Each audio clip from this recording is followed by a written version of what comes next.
Eu gostaria de convidar você a abrir sua Bíblia em Atos capítulo 14.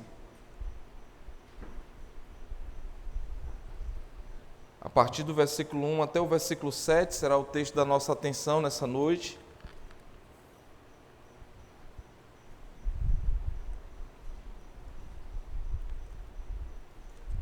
Atos capítulo 14, a partir do versículo 1 até o versículo 7, diz assim a palavra de Deus. Em Icônio, Paulo e Barnabé, como de costume, foram à sinagoga judaica. Ali falaram de tal modo que veio a crer grande multidão de judeus e gentios. Mas os judeus que se tinham recusado a crer incitaram os gentios e irritaram-lhes os ânimos contra os irmãos. Paulo e Barnabé passaram bastante tempo ali falando corajosamente do Senhor, que confirmava a mensagem da sua graça, realizando sinais e maravilhas pelas mãos deles. O povo da cidade ficou dividido. Alguns estavam a favor dos judeus, outros a favor dos apóstolos. Formou-se uma conspiração de gentios e judeus com os seus líderes para maltratá-los e apedrejá-los. Quando eles souberam disso, fugiram para as cidades icônicas ou licaônicas de Listra e Derbe e seus arredores, onde continuaram a pregar as boas novas. Vamos orar mais uma vez? Pai, diante de nós está a Tua palavra, Tua viva e santa palavra. Obrigado, Deus, pelo presente que é para nós ter a Tua palavra. E nós pedimos, ó Deus, como lemos desde o início do culto aqui, que mais uma vez ela cumpra os propósitos para a qual ela foi nos dada por Ti. Que ela vá atingindo o nosso coração, apontando os nossos desvios de fé, mas ao mesmo tempo ela vá nos trazendo esperança, que está na pessoa de Cristo Jesus, o nosso Salvador, no nome de quem nós oramos. Amém, amém. Bom, irmãos, depois de alguns domingos, a gente esteve estudando Lucas 1 e 2, por ocasião ali do Advento. Nós vamos retornar ao livro de Atos, as nossas exposições desse livro. Nós começamos lá em Atos 1 e agora estamos entrando na segunda metade do capítulo em números, de capítulos. Atos vai até o capítulo 28. Hoje a gente inaugura aqui o capítulo 14. E antes de nós entrarmos no texto, eu queria fazer uma breve recapitulação com os irmãos do que nós vimos. Já tem um tempo que a gente saiu aqui de Atos. Eu queria fazer uma breve recapitulação do que nós vimos até então. Atos tem nos mostrado, irmãos, como Cristo, esse Cristo ressurreto, continua agindo no mundo por meio do Espírito, e Ele faz isso usando pessoas comuns, a igreja dele, para cumprir um plano extraordinário. O livro não é centrado nos apóstolos, apesar de que nós temos esse título aí de Atos dos Apóstolos. Esse livro não é centrado de maneira alguma nos apóstolos, mas na obra soberana de Deus. Atos começa em Jerusalém, com um pequeno grupo ali de discípulos, de irmãos, de crentes. Eles estavam orando, meio que assustados e esperando, aguardando o que viria pela frente. À medida que nós fomos caminhando no estudo desse livro, nós fomos percebendo que a igreja primitiva não nasceu do entusiasmo daqueles irmãos. Afinal, eles nem entusiasmados estavam. Pelo contrário, eles estavam desanimados. Essa igreja não nasceu de uma estratégia bem elaborada, de um plano que foi desenhado pelos discípulos, pelos apóstolos ali e foi executado. Não. Até porque os apóstolos eles estavam como que sem saber o que fazer, para onde ir, qual era o próximo passo deles. Mas a narrativa, irmãos, continuada de Atos vai nos mostrar que aquela primeira igreja, que nós conhecemos como a igreja primitiva, ela surge como fruto da promessa. O Espírito Santo virá sobre vocês, é o que diz em Atos 1, versículo 8. E com ele um poder que capacita vocês, ou que capacitará, Jesus estava falando isso antes do Espírito vir, então ele iria capacitar aqueles irmãos de uma forma que eles jamais tinham visto e que eles então seriam testemunhas do que Cristo fez neles, fez em outros e com certeza faria em tantos outros ainda, fruto dessa pregação, dessa mensagem que seria entregue por aqueles discípulos. Nós vimos, irmãos, desde Atos 2, que a palavra de Deus avança por meio de uma pregação fiel.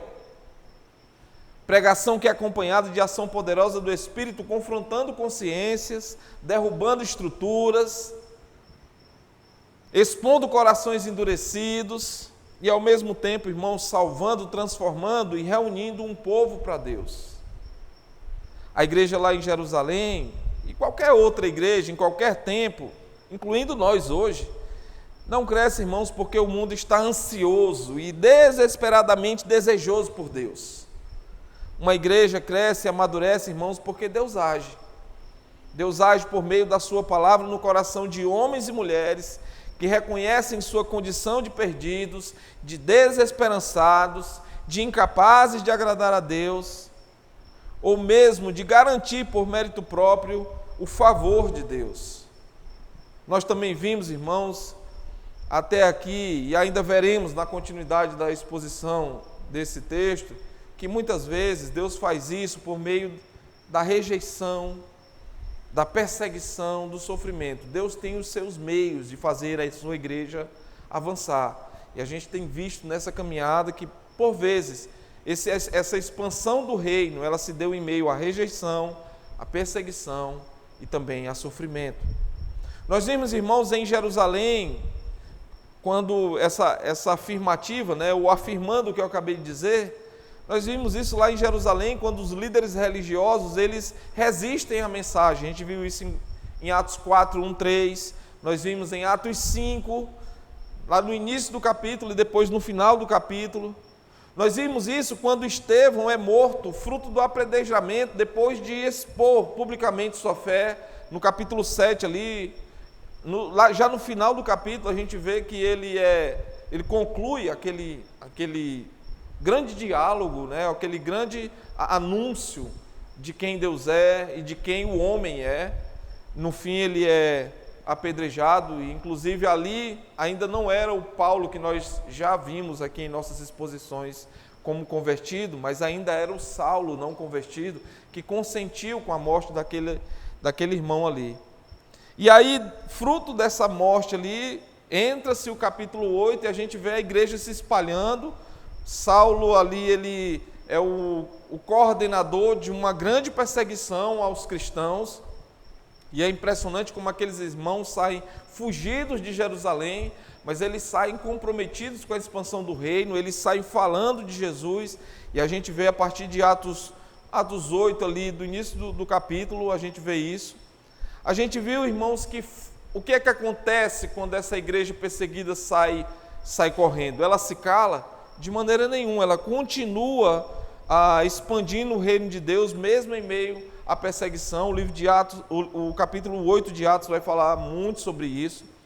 O sofrimento não paralisa aquela igreja, mas ele impulsiona aquela igreja ao avanço do Evangelho. E isso é muito importante, irmãos. Mais adiante, seguindo ainda nessa breve recapitulação, talvez você esteja dizendo, não está tão breve assim não, mas é porque a gente já está no capítulo 14, Mais adiante nós vimos o Evangelho rompendo fronteiras culturais e étnicas. Ele chega aos samaritanos, em Atos capítulo 8, ele alcança aquele eunuco etíope, ali no capítulo 8, a gente vê ele ouvindo a palavra de Deus e sendo impactado por ela. Ele invade a casa de um gentio chamado Cornélio, em Atos capítulo 10. Ele ouve também a palavra de Deus e se entrega àquela palavra. E isso mostra, irmãos, mostrou ao povo daquela época, meus irmãos, e também para nós hoje, que Deus não faz acepção de pessoas. Ele salva judeus, ele salva gentios, ele vai salvando as pessoas, expandindo o seu reino. O reino não pertence a um povo específico, mas a todos aqueles que são chamados pela graça de Deus, que ouvem a palavra de Deus e que entendem sua condição de pecador, de incapaz de se salvar, e então na pessoa de Jesus, por fé, seus pecados são perdoados e então ele é introduzido na família de Deus, por assim dizer. E então a gente chega em Atos capítulo 13, irmãos, entrando numa nova fase do livro. Pela primeira vez a igreja não apenas recebe missionários, mas ela envia missionários. Ali, uma mensagem que eu fiz ali em Atos 13, nos versículos de 1 a 3, nos mostrou aquilo. E aí então a gente chega à igreja de Antioquia, uma igreja sensível à voz do Espírito. Elas separam Barnabé e Saulo para a obra de missões. E isso deixa muito claro, irmãos, que é Deus quem está conduzindo sua igreja para além de suas próprias fronteiras. E agora, já terminando esse capítulo para entrar no nosso, nós acompanhamos a chamada primeira viagem missionária de Paulo. Nós vimos Paulo e Barnabé proclamando o evangelho nas sinagogas. Nós vimos eles dialogando com judeus e com gentios, explicando as escrituras, anunciando que Jesus é o cumprimento das promessas feitas aos seus pais no passado. E nós vimos também que essa mensagem sempre produz efeitos simultâneos, irmãos. Fé em alguns e rejeição em outros. Chegando aqui no capítulo 14, nosso texto de hoje, irmãos, o texto nos conduz à cidade de Icônio. E é aqui que nós precisamos prestar muita atenção, né, nessa narrativa. Porque Lucas, que é o autor dessa carta, hoje pela manhã a gente viu esse panorama de Lucas, e a gente viu ali que Lucas, Atos, são textos continuados. E quando a gente chega aqui no capítulo 14, Lucas quer chamar a nossa atenção para algumas coisas, não só para eventos históricos. Ele está nos ensinando como o evangelho se comporta quando encontra resistência. Qual deve ser a nossa atitude quando, ao pregarmos o evangelho, essa palavra encontra resistência no coração das pessoas? Quando a oposição ela deixa de ser apenas verbal e ela passa a ser uma ameaça à própria vida dos mensageiros. Atos 14, irmãos, de 1 a 7, nos mostra uma igreja em movimento, missionários em ação e um evangelho que continua avançando apesar da hostilidade, apesar desse confronto. Lucas mostra nessa passagem a forma como Deus guia seus servos em meio à tensão entre permanecer e avançar. Ficamos parados ou avançamos? Entre falar com ousadia ou a hora de saber de partir? Esse texto, irmãos, não é apenas sobre a oposição. Ele é sobre a resposta diante da oposição. É sobre conflito, é sobre fidelidade, mas também é sobre sabedoria e dependência da direção de Deus. Paulo e Barnabé, meus irmãos, não agem de forma impulsiva. Eles também não agem por medo. Eles não confundem coragem com imprudência. Eles também não confundem prudência com covardia. Eles caminham atentos à obra que Deus quer fazer. Eles estão sensíveis à realidade ao redor e comprometidos com a missão acima de tudo. E quanto a nós, irmãos?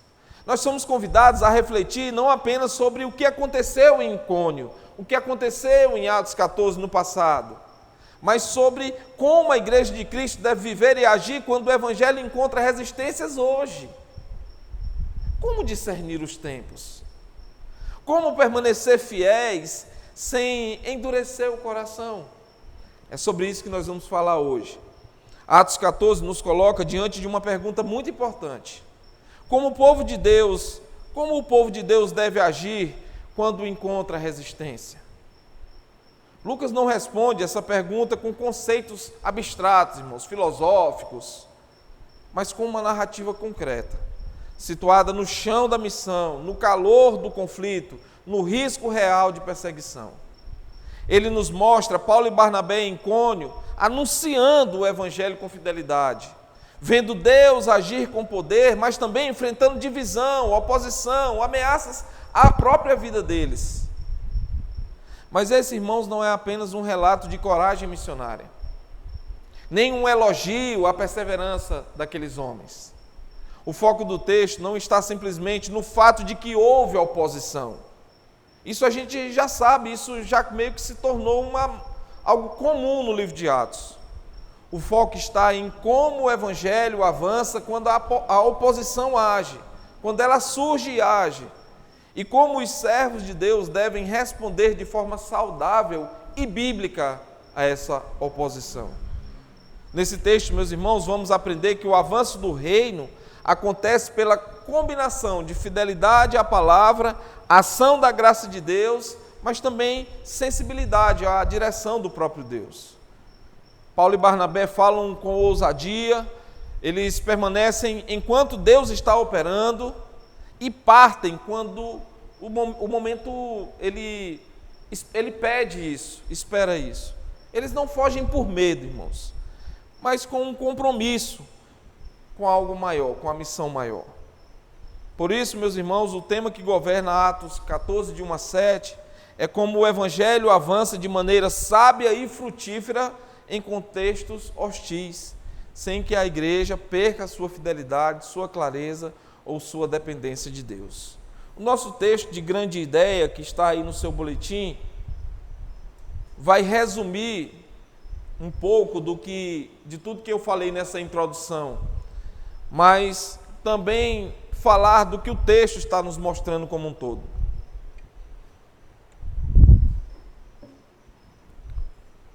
Deus envia seus servos para anunciar Cristo. Alguns creem, outros resistem. A oposição se manifesta, mas o Senhor permanece soberano. Ele sustenta os seus e continua abençoando sua igreja. 3 palavras vão de novo guiar a nossa mensagem: proclamação, divisão e direção. A nossa primeira palavra é proclamação, e eu quero ler com você de novo o versículo 1 de Atos 14. Atos 14, versículo 1 diz: em Icônio, Paulo e Barnabé, como de costume, foram à sinagoga judaica. Ali falaram de tal modo que veio a crer grande multidão dos judeus e gentios. Lucas, irmãos, não está nos mostrando algo novo, mas uma mensagem que atravessa toda a Escritura. Toda a Escritura, aqui é a mensagem do Evangelho. Deus escolheu se revelar, salvar e governar seu povo por meio da palavra, irmãos. É a palavra, irmãos, que revela, é a palavra que governa e é a palavra que salva pessoas. Nada no cristianismo verdadeiro, irmãos, e eu preciso dar essa ênfase aqui em verdadeiro, porque há tanta confusão sobre o que é o cristianismo e é como esse ambiente cristão se tornou, mas nada no cristianismo começa com a iniciativa humana. Desde o princípio da história, irmãos, desde tudo começa porque Deus fala. Quer ver? Vejam comigo. Lá no Éden, a vida começa pela palavra do Criador. Gênesis 1:3 diz: no princípio Deus criou. Lá no Sinai, o povo é formado pela palavra da aliança. Êxodo capítulo 19, Êxodo capítulo 20, Êxodo capítulo 24. Éden, Sinai, os profetas, o chamado sempre vem acompanhado de assim diz o Senhor. Todas as vezes que os profetas iam trazer uma mensagem da parte de Deus para o povo, eles não falavam assim, eu estou dizendo assim. Eles diziam, assim diz o Senhor. E então eles pronunciavam ao povo a mensagem de Deus para eles. Isso aconteceu em Jeremias, Ezequiel, Amós, Isaías. Então, via de regra, os profetas anunciavam suas mensagens assim. E na plenitude dos tempos, irmãos, o próprio Filho de Deus, Jesus, é apresentado como o verbo que se fez carne. João capítulo 1, ali, versículos de 1 a 3, Hebreus capítulo 1, falam dessa mesma forma. Então, chegando em Atos, irmãos, isso não muda. É uma mensagem única da história. Eu falei, comentando hoje aqui com os irmãos durante o nosso EBD, a teologia bíblica mostra essa mensagem única do começo ao fim da Bíblia. Deus falando do começo ao fim da Bíblia. E aqui não é diferente. Paulo e Barnabé, irmãos, eles não estão iniciando algo novo em Icônio. Eles estão dando continuidade à obra do próprio Cristo. Jesus já havia dito em Lucas 24, é um texto que o Wellington Júnior leu pela manhã hoje aqui, que o arrependimento para perdão de pecados seria proclamado, anunciado a todas as nações, começando em Jerusalém. Então, irmãos, Atos é exatamente isso em movimento. Cada sermão, cada sinagoga, cada cidade alcançada é o cumprimento da palavra de Cristo e desse Cristo ressurreto. Portanto, irmãos, quando Lucas diz que eles falaram, nesse versículo aqui, ele está dizendo muito mais do que parece. Ele está nos mostrando que Cristo continua falando por meio dos seus enviados. Ele continua falando. Aqui se cumpre, irmãos, tudo que Paulo mais tarde vai escrever lá em 2 Coríntios, capítulo 5, versículo 20, ele diz, de sorte que somos embaixadores da parte de Cristo, como se Deus por nós rogasse, como se Ele falasse em nosso intermédio. Então, irmãos, a proclamação do Evangelho não é apenas um discurso humano sobre Deus, é Deus mesmo chamando pecadores por meio da sua palavra. Por isso, irmãos, não tenhamos medo de anunciar Jesus.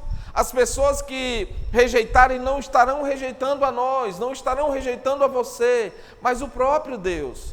Nós somos como embaixadores, é o que o texto diz, representantes de Deus.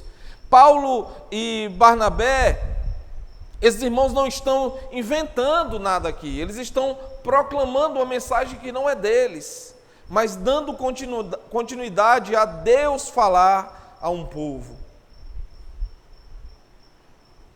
Outro ponto crucial para nós, irmãos, é perceber que Lucas não destaca nada extraordinário neste versículo. Não há menção a sinais, não há menção a curas, não há menções a prodígios, não tem nada grandioso aqui. O foco está inteiramente, irmãos, na palavra sendo anunciada. Eu quero ler com você de novo. Paulo e Barnabé, como de costume, foram à sinagoga judaica e ali falaram. Ali falaram. Isso nos ensina, irmãos, que Deus de forma poderosa, Deus age de forma poderosa por meio simples. Ele não despreza o ordinário. Ele não despreza ações comuns nossas. Pelo contrário, Ele escolhe esses meios para demonstrar sua grandeza. A igreja, irmãos, ao longo da história, sempre foi tentada a buscar atalhos. Métodos mais rápidos, mais atraentes, mais impactantes aos olhos humanos. Mas Atos, irmãos, insiste em nos lembrar que o instrumento central de Deus é a palavra fielmente proclamada. Calvino, pensando sobre isso aqui, vai ter uma frase aí no Data Show. Pensando sobre esse assunto, ele falou assim: Deus poderia ter feito tudo por meio de milagres, mas quis que a fé nascesse principalmente da doutrina, para que a palavra tivesse sempre o primeiro lugar.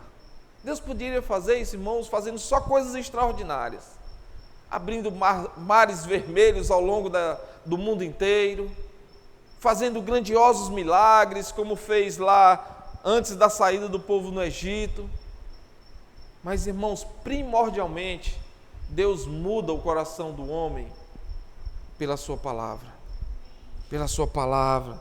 Então é nela que nós devemos focar, irmãos. Milagres confirmam, irmãos, mas a palavra é ela que gera fé. Sinais eles acompanham, mas o evangelho anunciado é o meio pelo qual Deus salva. Lucas diz que à medida que eles falaram, ainda no versículo 1 ele diz: veio a crer uma grande multidão. Não é isso que ele disse aí? Veio a crer grande multidão de judeus e gentios. Irmãos, ele não diz como eles creram. Ele não fala de termos humanos. Ele não descreve processos. Ele não analisa que emoções estavam ali envolvidas naquele anúncio. E por que ele não explica isso, irmãos? Porque a fé não é explicada, irmãos. Fé o homem não consegue explicar. Mas pela graça de Deus, ela nasce, ela é gerada no coração do homem. Só há uma explicação, irmãos. É a ação milagrosa de Deus em nosso coração. Porque se, como Paulo disse em Efésios, nós estávamos mortos não tem condição de produzir nada. Então, quando um homem ele é movido por Deus, quando essa ação vem de fora para dentro. Semana eu estava conversando com alguém e ele estava me perguntando minha posição sobre as terapias, a ida das pessoas nos psicólogos e tal. E eu disse para ele que o que eu acredito é que a resposta para o problema do homem não está dentro do homem, está fora do homem. A resposta para o problema do homem é Jesus. Então, é quando esse Jesus é anunciado, Deus entra no coração de fora para dentro do homem, transforma esse coração pela ação do Espírito e então o homem responde. O que nós precisamos está fora de nós, é Jesus. Não só nós, irmãos, mas o mundo lá fora. O que o mundo precisa é de Jesus. Por isso, proclamemos Cristo. Proclame Jesus. Tantas quantas oportunidades você tiver, tantas quantas sejam, proclame a esse Jesus. Atos, irmãos, deixa claro repetidas vezes que a fé não é produzida pela habilidade do pregador, mas pela ação soberana do Senhor. Mais adiante, o próprio Lucas dirá que creram todos os que haviam sido destinados para a vida eterna. Nós vamos chegar nesse texto ainda, vai ser interessante. E aqui está também um fundamento de nós crermos no que cremos, na eleição do homem. Porque quando a palavra é pregada, creem todos os que haviam sido destinados para a vida eterna. Ou seja, os que não haviam sido destinados para a vida eterna, não crerão. Simples como isso. Aqui, irmãos, ainda que de forma implícita, essa mesma verdade está presente. Eles creram porque Deus operou por meio da sua palavra. Em Atos capítulo 1. Spurgeon também vai estar aí no seu data show, ecoando nessa convicção bíblica, ele falou o seguinte: a palavra de Deus é como um leão. Você não precisa defendê-la, basta soltá-la e ela se defenderá sozinha. Paulo e Barnabé, irmãos, fazem exatamente isso. Eles não maquiam, não manipulam, eles não diluem a mensagem, eles proclamam. E uma vez que eles proclamam, Deus age.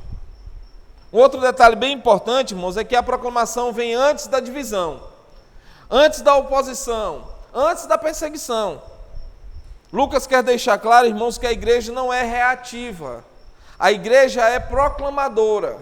Ela não define a sua identidade com base na resposta do mundo, mas com base na fidelidade ao chamado de Deus para ela. Nós, irmãos, não somos guiados pelo que o mundo pensa, ou pelas respostas de sim ou não do mundo. Nós somos guiados pela a ordem de Deus de ir e proclamar. Isso é o que deve nos impulsionar. Primeiro a palavra é anunciada, depois reações aparecem, sejam elas quais forem. Nosso trabalho, nossa responsabilidade, o nosso papel é pregar, é proclamar. Deixa Deus fazer o trabalho dele, que ele sabe fazer o trabalho dele, irmãos. Você já se deparou com alguém convertido que você olhou assim e disse: rapaz, só Deus mesmo aí. Já aconteceu com você? Já aconteceu várias vezes comigo. Encontrar uma pessoa, a pessoa diz: ô pastor, agora eu sou crente, eu aceitei Jesus como Senhor e Salvador da minha vida, Ele mudou minha vida.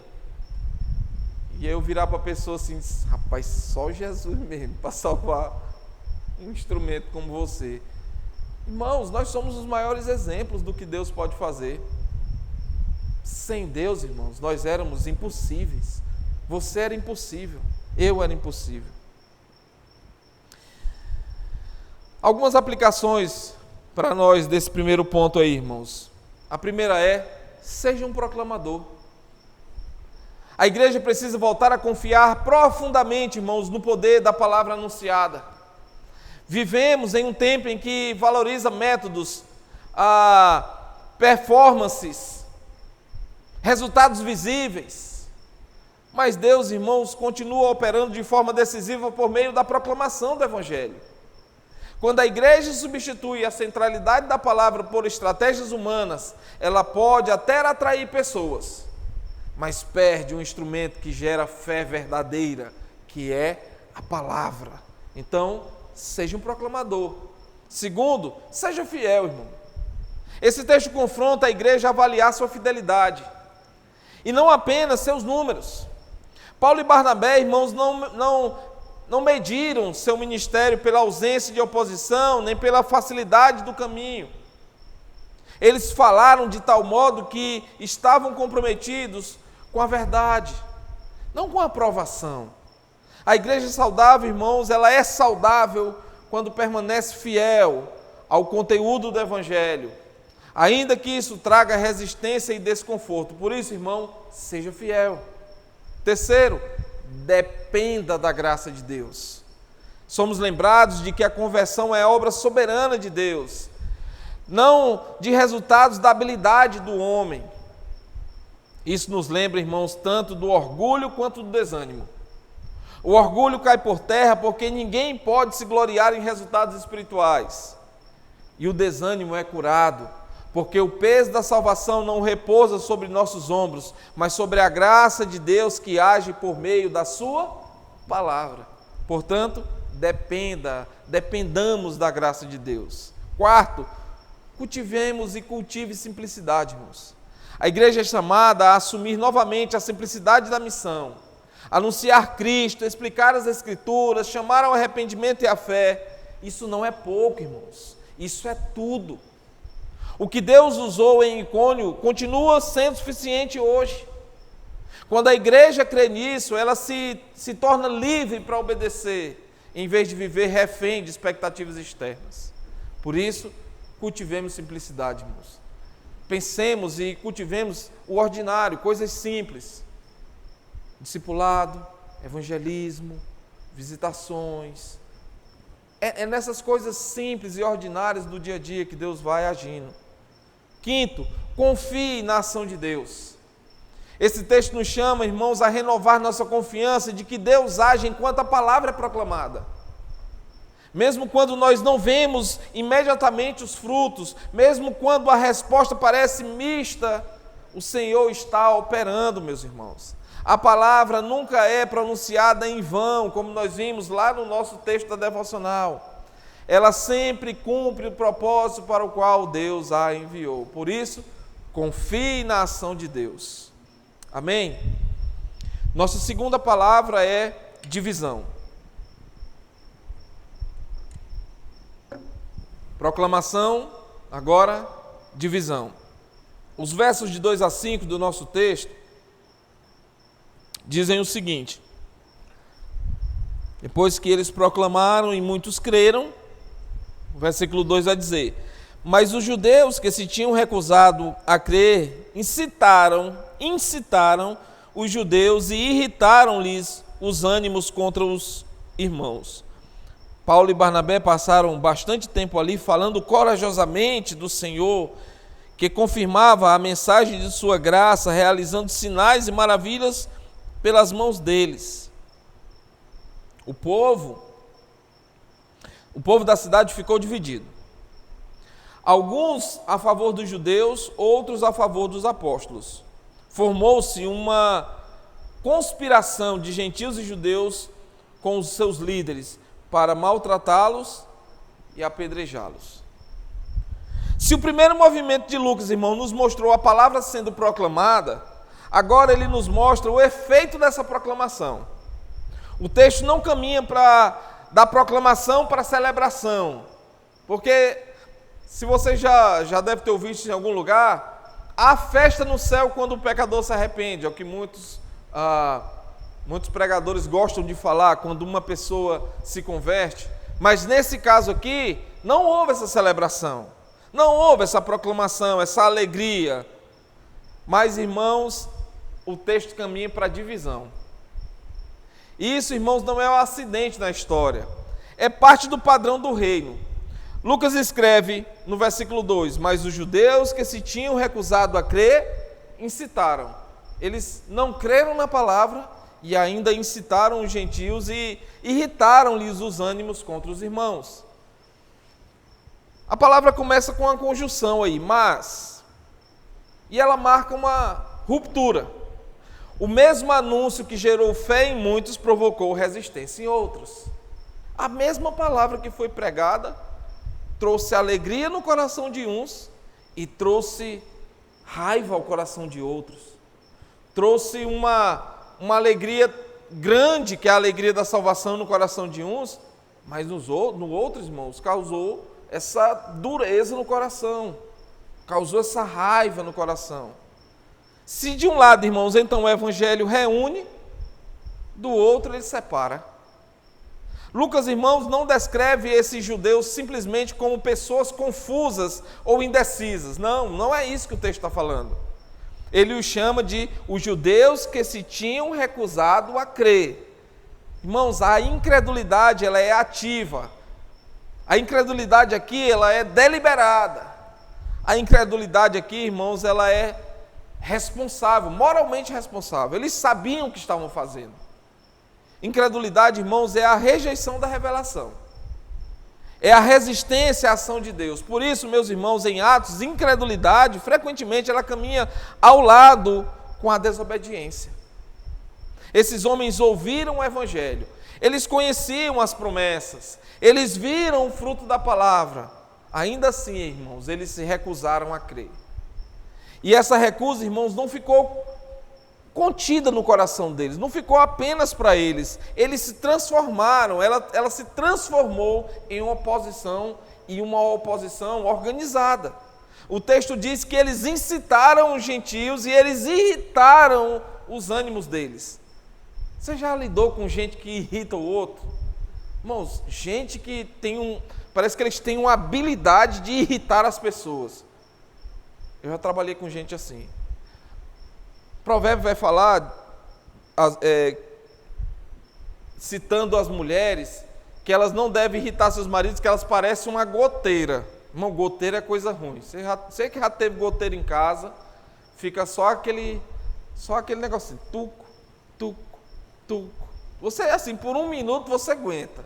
É de boa. Mas, irmão, você vê aquele negócio um monte de tempo assim, aquilo irrita você de um jeito, que a vontade que dá é de subir na casa na chuva para tirar logo essa goteira. E esses homens aqui, irmãos, eles ficaram irritando. Sabe aquele povo que fica irritando, parecendo a goteira? Tan, tan, tan, tan. É a impressão que eu tenho que o texto nos passa.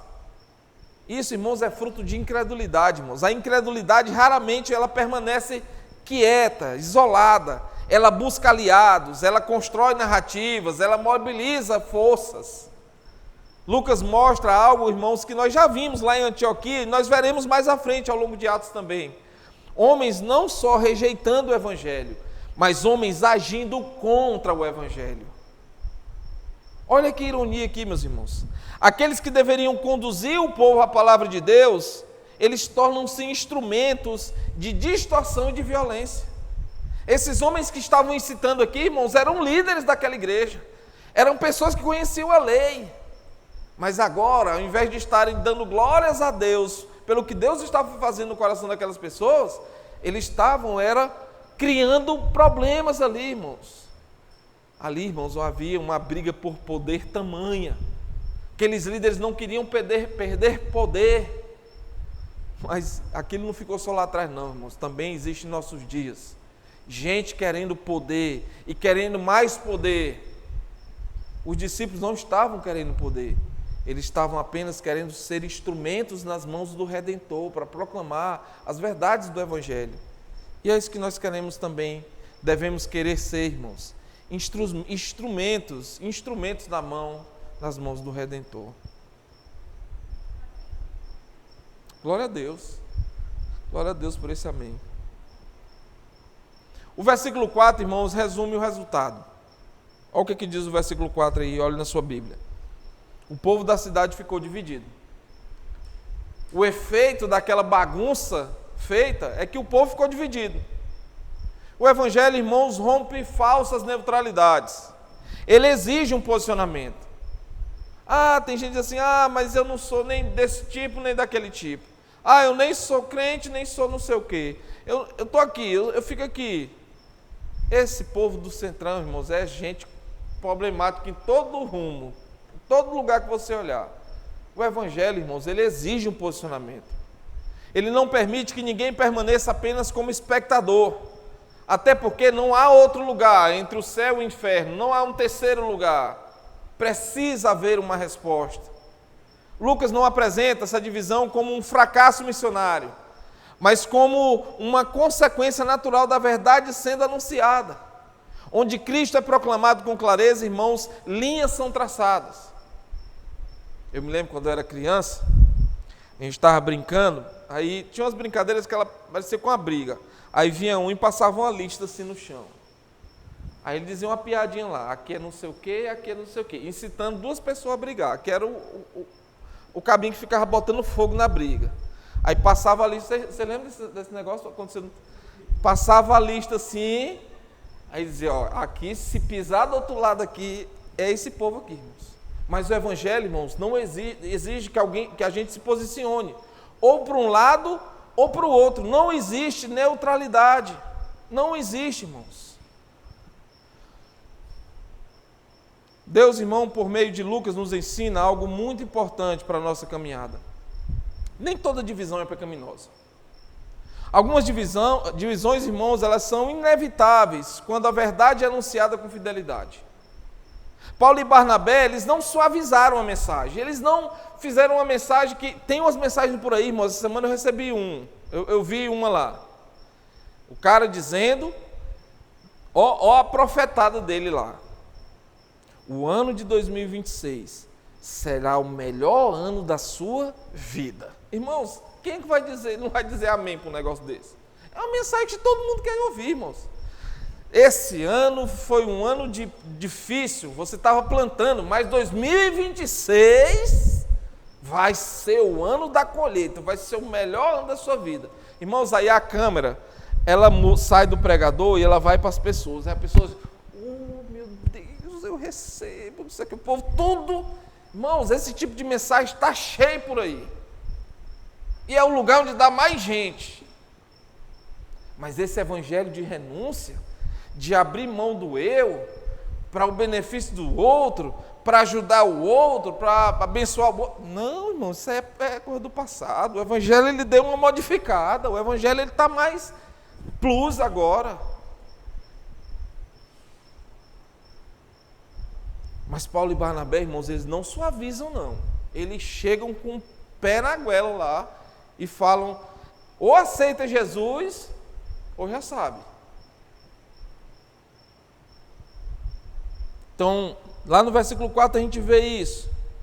E aí, irmãos, a continuação do processo, ela inclusive se intensifica. No versículo 5, terminando esse ponto, vai dizer assim, formou-se uma conspiração para maltratá-los e apedrejá-los. Quando a verdade, irmão, não pode ser refutada, ela passa a ser silenciada. A oposição deixa o campo do debate e entra no campo da violência. Nada novo nos nossos dias, irmãos. Você já viu gente sem argumento? Quando você propõe um argumento que a pessoa deveria ir contra-argumentar, ela não quer saber. Fica com o teu negócio para lá, que eu fico com o meu negócio para cá, e fica... Não tem argumento. Porque contra o evangelho não há argumento, irmãos. Mas mesmo aqui, irmãos, em meio a uma oposição deliberada e articulada, Lucas não relativiza ou tenta encobrir a história. Porque a divisão, irmãos, não é o fim da missão. Ela é apenas o cenário no qual a direção soberana de Deus se manifesta. Algumas aplicações para nós desse segundo ponto não tenha medo. Nós não devemos, irmãos, andar com medo. O evangelho não permite uma fé confortável e sem posicionamento. Quando Cristo é anunciado com clareza, as pessoas são levadas a decidir. A igreja precisa abandonar a ilusão de que pode agradar a todos sem perder o conteúdo da mensagem. Impossível, irmãos. Quando você falar para uma pessoa que sem Jesus ela vai para o inferno, irmãos, via de regra ela não fica bonitinha com você não. Aí você vai, ao invés de dizer essa verdade para ela, você vai dizer, mas veja bem, olha, aí você tentar dar uma maquiada no evangelho? Não, essa é a verdade, irmãos. Mas há esperança para aquela pessoa. Meu querido, não fique com esse lado da história, fique com esse aqui. Mas, irmãos, inevitavelmente vão ter pessoas que vão se opor ao evangelho. Você lembra de Jesus na cruz, irmãos? Que exemplo melhor para nós imaginarmos que nenhum dos dois ali iria dizer não. O cara estava na 47 do segundo tempo, poucos minutos para morrer, não quis Jesus. Não quis Jesus. Mas o outro, eu quero, Senhor. E Jesus disse para ele, você vai estar comigo hoje no paraíso. Então, irmãos, nós não precisamos suavizar a mensagem. Nós devemos fidelidade à mensagem. A mensagem é uma só. Você é pecador. Deus é santo. Deus providenciou Jesus para pagar a penalidade do seu pecado e por fé, crendo nele, você se reconciliar com ele. Mas se você não quiser, tá bom para você desse jeito, tá bom para mim. Eu sei do que tenho crido, é o que nós devemos dizer. Você sabe da sua fé, você é salvo em Jesus. João diz que nós podemos e devemos ter certeza da nossa salvação. Mas a todos quantos creram, têm o poder de serem feitos filhos de Deus, a saber, os que creem em seu nome. Eu, irmão, não posso garantir sua salvação. Eu só posso dizer que eu sou salvo. Mas você só pode garantir a sua. Você pode ter certeza da sua. Então não tenha medo não. Segundo, pessoas vão rejeitar o evangelho. Nem todo mundo vai aceitar o evangelho, irmãos. Por isso que uma porta é larga e outra porta é estreita. Simples como isso. A incredulidade, irmãos, não é ausência de fé, mas resistência à revelação de Deus. O texto nos ensina que rejeitar o evangelho é uma decisão moral diante da ação de Deus. A igreja precisa tratar a rejeição com seriedade, irmãos, sem relativizar nem romantizar. Pessoas não vão aceitar o evangelho. Simples como isso. Terceiro, unidade artificial não glorifica a Deus. Nem toda divisão, irmãos, é sinal de fracasso. Algumas divisões acontecem justamente porque a palavra foi anunciada com fidelidade. Tem gente, irmãos, que não vai querer ser nosso amigo por causa da fé que nós professamos. Irmãos, a gente lamenta alguém não querer ser nosso amigo, lamentamos. Mas, irmãos, se isso for fruto de ele dizer assim, porque você é cristão, eu não quero contato com você, eu digo, irmãos, eu lamento, mas a minha fé eu não vou largar. Então, unidade artificial não glorifica a Deus. A igreja deve buscar unidade na verdade, não na paz a qualquer custo. Preservar a mensagem é mais importante do que preservar uma aparência de consenso. 4, oposição pode se organizar. A igreja não deve ser ingênua quanto à realidade do conflito espiritual. A oposição ao evangelho pode assumir formas articuladas, estratégias e até institucionalidades. Rapaz, a palavra é difícil. Institucionalizações. Reconhecer isso não gera medo, irmãos, não pode gerar medo, mas sobriedade. O povo de Deus caminha com os olhos abertos, confiando em Deus, confiando no Senhor. 5, fidelidade antecede a segurança. Paulo e Barnabé, irmãos, não ajustaram a mensagem para evitar os conflitos. Eles permaneceram fiéis até que o próprio Senhor indicasse o próximo passo. A igreja é chamada a priorizar a fidelidade ao evangelho, confiando que Deus é soberano tanto sobre a aceitação quanto sobre a rejeição. Deus é soberano sobre todas as coisas. Não é isso que nós dizemos, não é isso que nós cantamos? Tu és soberano sobre a terra, sobre os céus, tu és Senhor absoluto. Então a gente precisa crer nisso, irmãos. Por isso que a gente tem tanto cuidado com o que a gente canta aqui, irmãos. Terceira e última palavra, direção. Versículos 6 e 7 do nosso texto vão dizer para nós o seguinte: quando eles souberam disso, fugiram para as cidades licaônicas de Listra e Derbe e seus arredores, onde continuaram a pregar as boas novas. O primeiro movimento do texto, irmão, nos mostrou a proclamação. O segundo nos mostrou uma divisão que ocorreu, fruto dessa proclamação. Agora, Lucas nos conduz à direção de Deus sobre a missão. E aqui, irmãos, vai ficar claro que, para nós, o avanço do Evangelho não é guiado pela aprovação do público, nem pela intensidade da oposição, mas pela vontade do Senhor que governa cada etapa de sua obra. Lucas escreve: Paulo e Barnabé passaram bastante tempo ali, falando corajosamente do Senhor, que confirmava a mensagem de sua graça, realizando sinais e maravilhas pelas mãos do povo. Versículo 3. E mais adiante, quando eles souberam disso, fugiram. À primeira vista, irmãos, isso pode parecer contraditório, permanecer e fugir. Eles permaneceram tanto tempo, e por que de repente tiveram que fugir? À luz do texto, irmãos, nós percebemos que ambos os movimentos são expressões da mesma coisa: obediência à direção de Deus. Quando eles entenderam que era preciso ficar, ficaram. Quando entenderam que era preciso fugir, fugiram. Lucas faz questão de registrar que Paulo e Barnabé passaram bastante tempo ali. Eles não foram precipitados, eles não fugiram no primeiro sinal de resistência, permaneceram porque o Senhor sustentava sua presença naquele lugar. E como Lucas demonstra isso? Que eles ficaram ali o tempo que Deus queria. Irmãos, não pela ausência de oposição, mas pela confiança na palavra. O Senhor dava testemunho da mensagem de sua graça por meio de sinais e maravilhas. Deus estava comprovando que era importante ficar ali, que era necessário ficar ali naquele tempo.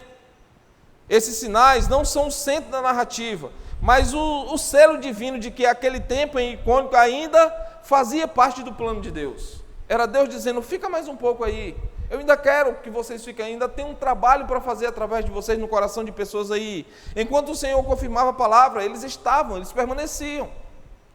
E aqui, irmãos, nós aprendemos que permanecer não é teimosia, é submissão. Eles ficaram o tempo que tinham que ficar por submissão a Deus.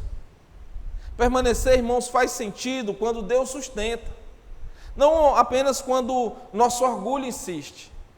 Existe um tempo determinado para todas as coisas, meus irmãos. Nem sempre entendemos tudo enquanto estamos ali vivendo as situações, mas a verdade é que Deus tem o controle de tudo e nunca perderá esse controle.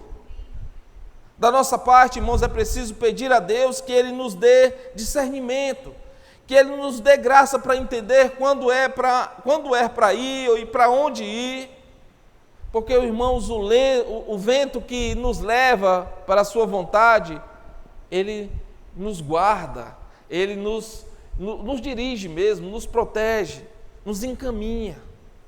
Fica claro, irmãos, que os discípulos estavam em sintonia com Deus quanto ao que fazer, e isso fica claro a seguir.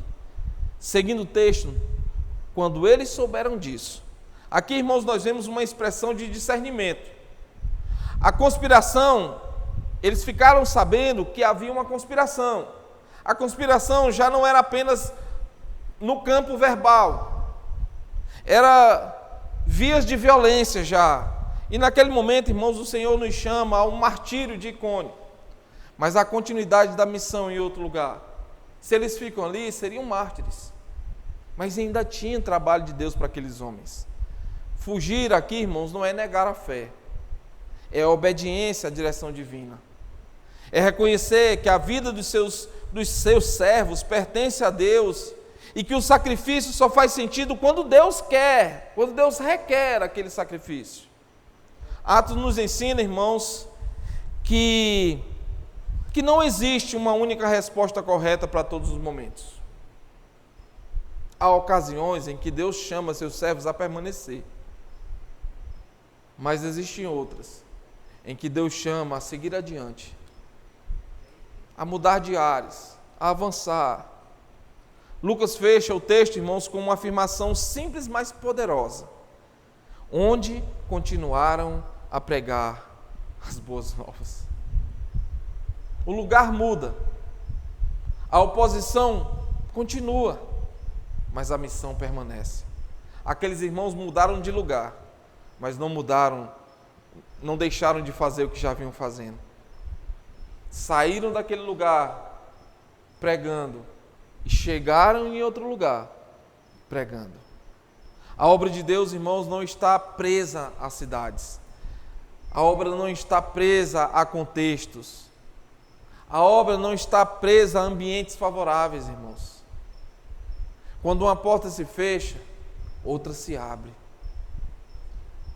E isso não acontece por acaso, mas por direção divina. Irmãos, esse trecho mexeu comigo. Mexeu muito comigo. Irmãos, eu posso dizer sem dúvida nenhuma, e eu não estou aqui querendo justificar nada, é apenas uma constatação.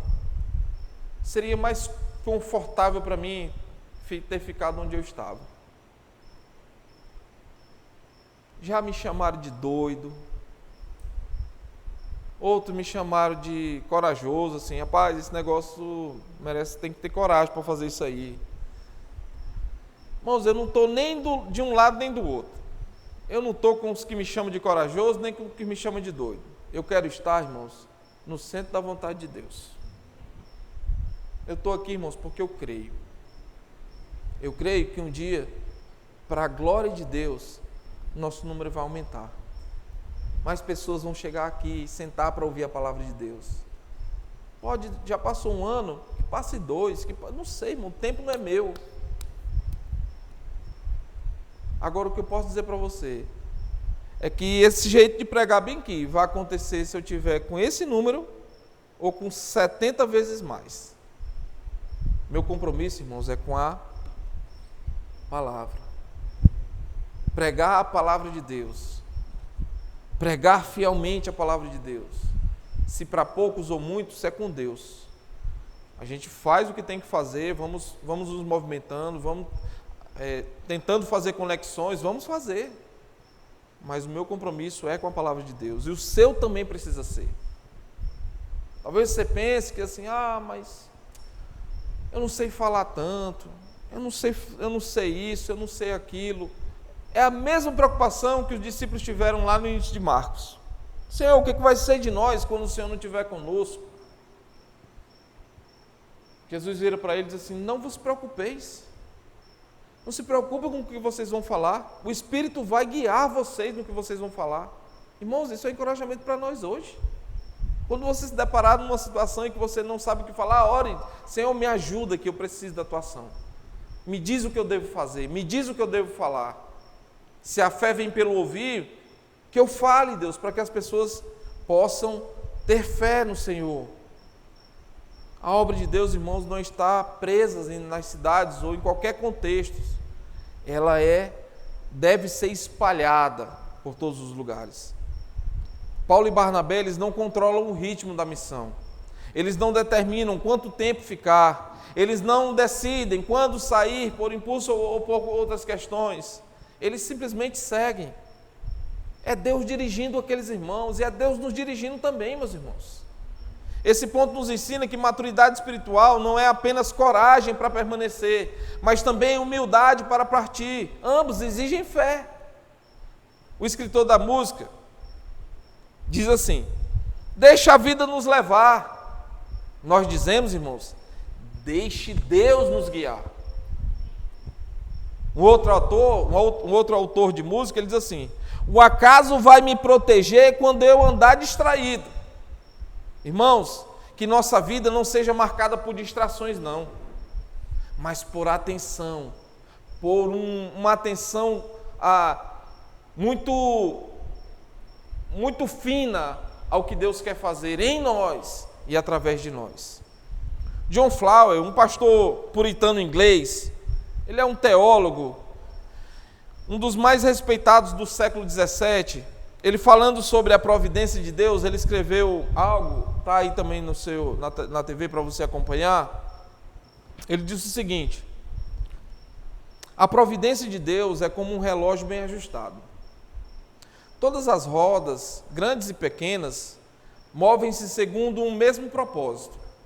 Embora cada uma pareça seguir o seu próprio curso, assim também acontece na vida cristã e na vida do cristão. Os acontecimentos que chamamos de acidentes são, na verdade, instrumentos nas mãos de Deus. Nada nos sucede por acaso, nada acontece por acaso. Aquilo que parece confuso aos nossos olhos foi ordenado com perfeita sabedoria antes que o mundo existisse. O mesmo Deus que determina o fim também governa cada passo do caminho até o fim.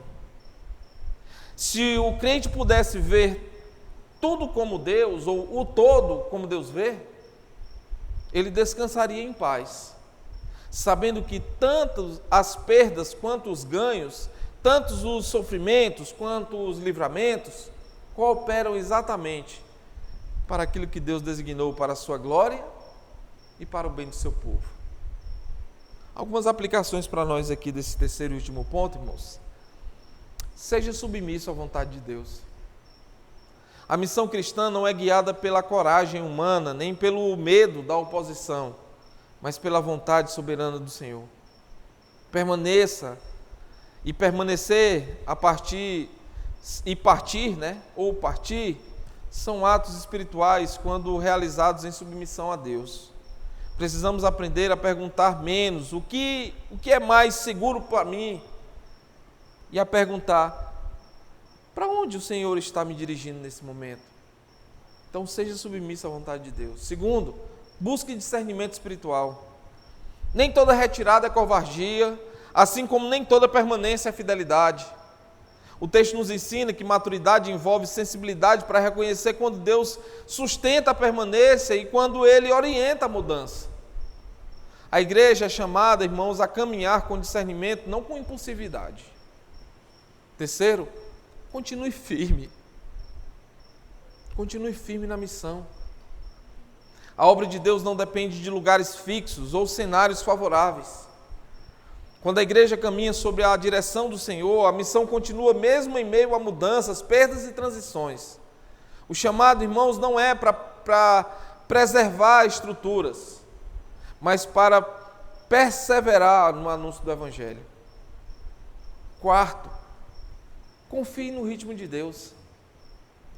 Eu estava escrevendo isso aqui para você não, irmãos, estava escrevendo isso aqui para mim. O tempo da obra não pertence aos servos, mas ao Senhor.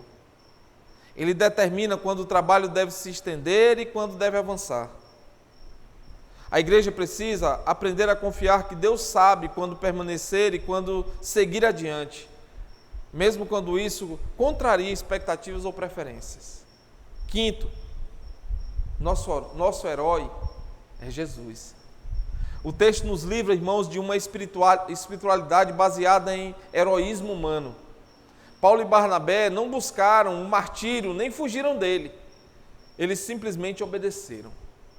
A igreja glorifica a Deus, não quando tenta provar sua coragem, mas quando caminha humildemente sob a direção do Senhor. Qual é a conclusão, irmãos, para nós? Esse texto nos coloca diante de uma verdade que não permite neutralidade. O Senhor continua governando sua obra, e nós somos chamados a responder a esse governo. A palavra foi proclamada em Icônico, alguns creram, os outros resistiram, a cidade se dividiu. E em meio a tudo isso, irmãos, Deus não perdeu o controle nem por um instante. Ele dirigiu seus servos, sustentou sua igreja e fez o evangelho avançar. Diante disso, a igreja de hoje é confrontada, meus irmãos. Somos chamados a examinar o que realmente confiamos, ou em quem realmente confiamos. Confiamos no poder da palavra ou na aceitação das pessoas? Confiamos na graça soberana de Deus ou em nossa capacidade de tornar a mensagem mais agradável às pessoas? A missão de Deus não avança quando a igreja é estratégica demais, mas quando ela é fiel. Somos chamados a ajustar nossas expectativas, irmãos. O Evangelho nunca prometeu unanimidade, conforto, nem aprovação. Ele prometeu salvação, transformação e também conflito. Jesus já disse: no mundo tereis aflições, mas tende bom ânimo. Quando buscamos uma fé que não divide, talvez estamos proclamando um evangelho que não confronta. Somos chamados a rever nossa disposição de obedecer. Permanecer quando Deus sustenta exige coragem. Partir quando Deus orienta exige humildade. Em ambos os casos, irmãos, a obediência custa algo. A pergunta não é se o caminho será difícil, mas se estamos dispostos a seguir a direção do Senhor. Cristo já fez o caminho por nós, meus irmãos. Ele proclamou a verdade até o fim, suportou a rejeição, enfrentou a oposição, e quando chegou a sua hora, ele se entregou por nós. Na cruz, meus irmãos, ele assumiu o juízo que merecíamos para nós, e ele fez isso para nos dar a vida que não poderíamos conquistar por nós mesmos. Por isso, irmãos, o chamado fiel dessa mensagem não é para o esforço, mas para a rendição. Rendição à palavra, rendição à verdade, rendição à direção de Deus.